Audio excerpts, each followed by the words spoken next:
نحن سعداء بوجودكم معنا الليلة ونتمنى لكم أمسية سعيدة مع مومنتس إيفنتس.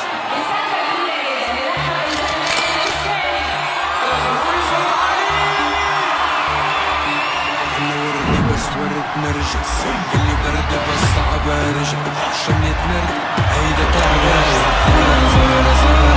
روحي والله يعلم صبره كل حزن علاجي خسره يا قلبي